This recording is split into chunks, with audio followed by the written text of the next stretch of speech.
Today we're going to talk about the blank page, and we just want to give you some ideas and fun things you can do.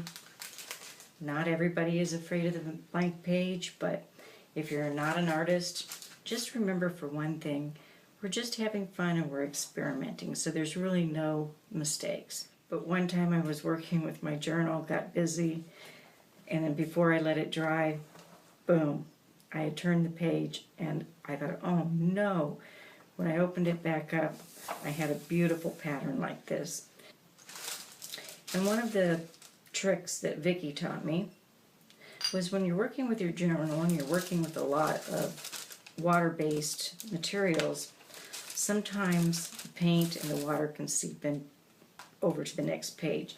To prevent that, we're just going to use simple wax paper. There's all kinds of paints that you can use. We talked about them. One of my very favorites is Luminaire, and I like it because it's very, very voluminous. It's got gold and it's got bling. It's got all the things I like. So for my pages, I like the colors to complement, and I like whatever I'm doing on this page to have some relationship with this page. Simply, again, I like to wet my paper. And now we're going to take just any colors that work well with each other. Hopefully that would be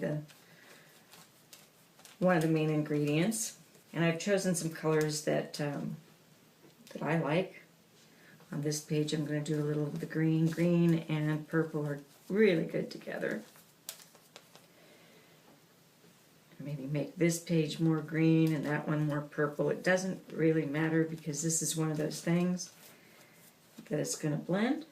Adding in just a little bit of pink over there, pink purple here, things like this. And then it's just so simple. While the pages are still damp, we're going to take and put them together. And there you have it.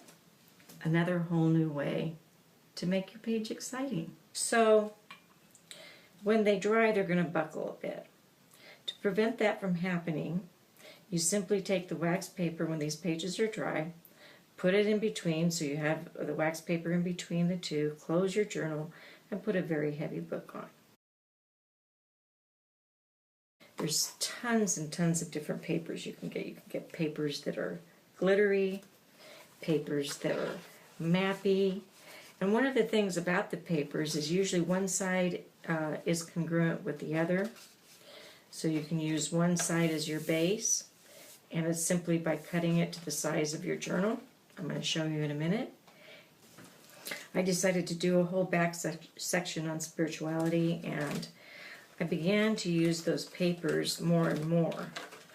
This is one area where I used a piece of the paper and then just made a fun little opening where I can now write, but it's a little bit secretive, and I liked that.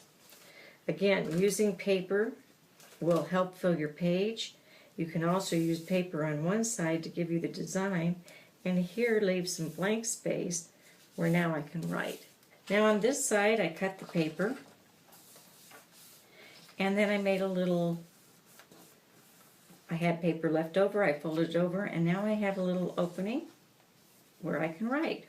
I used scissors, so I cut this to the size of my journal. And now we're going to show you just a little bit about the glue sticks. Everybody has their favorite glue stick, or people that work with it a lot do. And this one I got recently and like it. It's a UHU stick.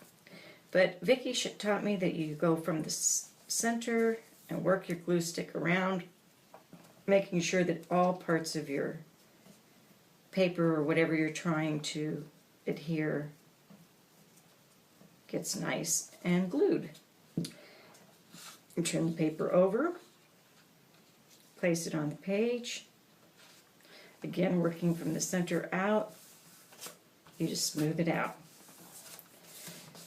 And if there's parts of it that you didn't get glue on, just come back through, put the glue on, and you're set to go.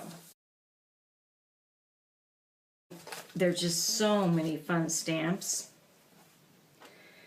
This is another stickers. And for travel, here's a very fun rubber stamps. And I just find that anything that seems interesting to you, even if you've never worked with it, go ahead and experiment. There's no real mistakes in creativity. It's expression. We're not trying to be Vincent van Gogh.